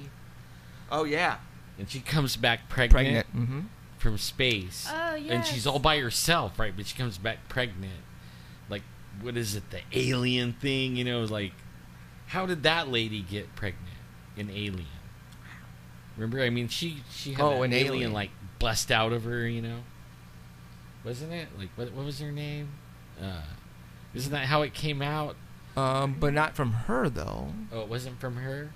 Oh no, it wasn't, huh? Because she fought him off. Yeah. Well, how they get pregnant is they would down their throats put the eggs down that way. But yeah, I mean, I don't have TV anymore, so you guys know this more than me. I haven't seen this new show with Halle Berry in it, so I don't know. I'm not familiar with that show at all. I know of it, but I haven't seen it yet, so I couldn't tell you. Sigourney Weaver, she was the one. Yeah, but no, she survived at the very end because she's the one. See, and then that's what Jeff was watching when I came in. Prometheus. Prometheus. Yeah, Prometheus. Yep. I came in and Jeff was watching Prometheus. Yes, on HBO. With I don't know, Sigourney Weaver. Nope. No. Actually, this one doesn't. This is Charlize Theron. Charlene Theron. Charlie. Yeah. She's the only big actor on this one. But it was like the head was, I can fly this ship, But he was only a head. It was like the robot. Okay. Yeah, is that the robot? Fly this ship, dude. I want to see you do it. No. Okay. I never seen the movie. Okay. Right. No, actually, now they're thinking about, from what I heard on social media, is doing a Prometheus 2. So people are really excited about that. Okay. Well, all right. Now, who's Prometheus? The robot? I don't know. Oh, okay. I don't know. Yeah, that I couldn't tell you. It's just the name of the movie. Now, if there is, I don't know. You got me. It means something. I don't know what it means, but so. All right. Let me look. Yeah, I'll be checking on that one. I'll try to keep updated on that Halle Berry one. 'Cause that's interesting to me. There was something last night that was really interesting. We were looking up in the sky. I mean, it's total pitch dark, no moon. Right. And I know, like there's satellites that come over. We were watching them like 4 in a row, like they were following each other. And at some point you could see 3 of them at the same time following each other. And then we started seeing them all over the place, crisscrossing all over. Like, how many satellites are there? A lot. And some of them they're so high that you could barely see them. And if you look straight at them, you can't see them. So you have to look off to the side just to be able to see it. And they were everywhere, man. I mean, it would be dangerous to shoot up.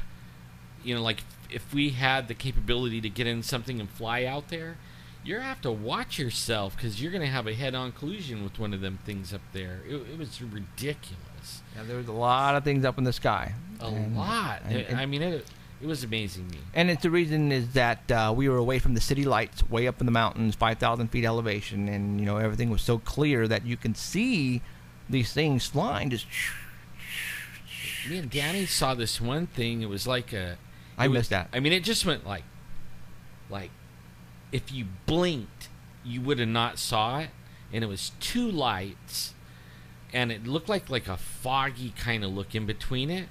It wasn't like a shooting star where it had a trail or anything. It looked like it was just coming in, and it was really low. It just like zipped between these 2 trees. And Danny was like, "What was that?" And I don't know what it was either. And I've heard stories though of people that they describe something like that, and then later, like 20 minutes later, they see a light coming through the trees and they get abducted. So I was really watching in the trees from the direction of where I saw that go, and I mean, Bigfoots and UFOs, sometimes they go together, Last 2 weeks ago, we were talking about those kids that are coming over the border, literally by the thousands. I found out on January the 25th or 29th, right around there, the Obama administration put out a call to contractors and asking them to come up with an idea on how to, when the Obama administration knew this was about to happen, so they put the word out in January for contractors to come up with a way of intercepting all these children that were about to be coming over the border. Like, how did the administration know this was about to start to happen? That's a good question. Okay, that's what's telling me is that they were involved in putting all this together. But to this day, I still don't understand what's the purpose of all these children coming over. I came up with a couple of theories last week. Is it maybe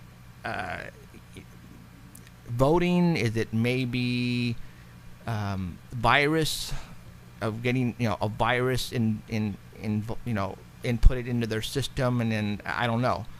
FEMA camps, obviously, from what I understand right now, they're putting all these kids in FEMA camps. And I saw a thing that a helicopter from Mexico came over and attacked the Border Patrol guy. Yeah, actually, the Mexican helicopter went on the United States side and shot at our Border Patrol agents. Isn't that an act of war? That is like a oops. That's like an act of war, though. We could go blow them up, right? If we wanted. I mean, that's the thing. If our administration wanted, that they're not. No, they don't want it. No. But only all the guns that the cartels have, we sold them. Those are our guns. Yeah. In fact, there's a guy on Facebook. I want to get him on the show. He used to do shows like on MSNBC and stuff like that, but he's a retired CIA guy, and he knows all about this Benghazi and gun running and all that stuff. And I like to get him on and talk to him, and let him tell his story, because I think it's an interesting story, and it is so timely right now. Because they're trying to wash this stuff under the rug. They don't want everybody to talk about Benghazi. They don't want anybody to talk about anything about like the Stinger missiles that came up missing and all that. Man, I have a feeling some of those are here, and they're going to use them. And we were talking about that on yesterday. Right. The supercell or whatever they call them, Muslim cells. The sleeper cells. There you go. Sleeper cells. Yes. So things have been quiet. Yeah. The United States, there's a disaster, and again, I'm not saying that we should have one, but it's been very, very quiet lately. And so don't be surprised if something happens here pretty soon. And I was even reading the Sandy Hook thing. They're coming out and saying it was fake. Right. Really? Mm-hmm. No. Yeah. It's not fake. No, they said it was fake. Who said it was fake? The government. There is. They said it was you know what? drill. I've been wanting to do a show on this. I've been doing a lot of research on the Sandy Hook. And the reason why I haven't been talking about it is because I want to make sure I get my facts straight. There are things that a lot of people don't know. Like, for example, when the shooting occurred, and you can look at all the other school shootings out there. When a school shooting occurs, it's an all call to all emergency personnel. Because when you're saying there are, literally many children down, then you're going to send ambulances, you're going to send helicopters, you're going to send all kinds of help. Right. And all the cops are going to want backup. Okay. Sandy Hook, did you know not one helicopter was dispatched out to retrieve any of the kids? Weren't there victims, though? That's what they said. Didn't people die? That's what they said. Now, check this out. They said about, I don't know, whether 20 or 30 children died. All right? Did you know the coroner was not dispatched to the school to basically identify all the dead? Right. Nobody was let in. There's even pictures of some of the dead kids with the president like a few weeks later. There are... there was actually these, when you go down and when they're doing construction, and they have these signs and they're blinking detour 20 yards and they're all okay. Well, they had several of these signs around the school, basically blinking a statement of volunteers, please report to this location, type of deal. All right. Did you know at the same time that the Sandy Hook incident occurred, just down the street they were having a drill of a shooting at another school? Nobody saw any of the dead children. As a matter of fact, you would have thought that with all of the killing of these kids, there would have been blood splattered everywhere. All right? They didn't bring in any type of hazardous team to come in and to clean up all the mess. As a matter of fact, do you know what they did to that particular building with all the dead kids that happened to have been in there? They wiped it out. They came in with construction and cleaned it, just knocked it all down.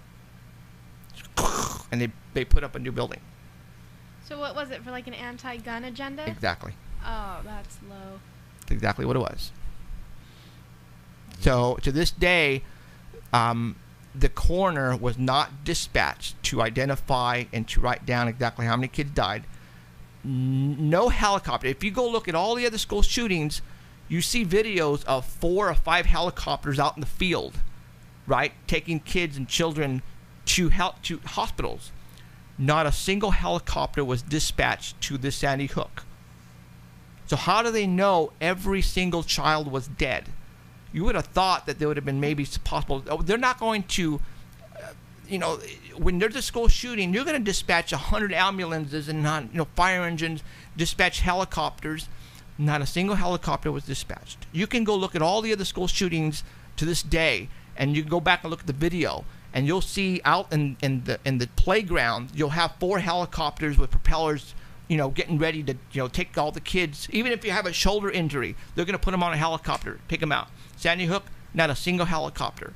The coroner was not dispatched. They didn't bring in a hazardous, wasteful team to come and clean up the classroom, because that's all hazardous material, all the blood everywhere that should have been. They didn't. But they came in and they totally tore down the building where supposedly this all happened, and they put up a new building. Okay? There are so many things that a lot of people don't realize. That there's this particular, he's a retired police officer who is investigating this Sandy Hook, and is pretty much saying this didn't happen. It did not happen. The whole reason why it went down is because of an anti-gun initiative. Yeah, they wanted guns. That's the only reason why this happened. And you know what's really weird? When we were talking about the forests being closed, all that is in this agenda called Agenda 21. Take your guns, close the forest, make the FEMA camps, what he's talking about for the border people. All of it is all there. Go on the internet, type in Agenda 21 and look at the PDF file. It's from the UN. You can read it, the whole thing, and you'll know where they're at in the plan right now. So, there's hints and all these things that are going on, especially with the children coming in from over the border. There's a reason why our government is allowing this to happen, and they're not putting a stop to it. I don't know. So, all right, we're going to call it a night. I appreciate everybody showing up tonight and watching us at ParanormalCentral.net or listening to us at the Dark Matter Network at artbell.com. I appreciate it. We'll be back next weekend, next Sunday, and we'll have a bunch of good stuff to talk about, and hopefully some good things to show you. And it doesn't get old here. We bring you the new stuff that's happening every week. So I appreciate it, and thank you very much. For Jeffrey, myself, and Alan, and Emerald, good night. Good night. Bye. You have been listening to Paranormal Central with Jeffrey Gonzalez and Alan Thomas, broadcasting worldwide at ParanormalCentral.net and on ArtBell.com. Stay tuned for next time. Remember to keep your eyes to the skies, and we hope you witness something you cannot explain.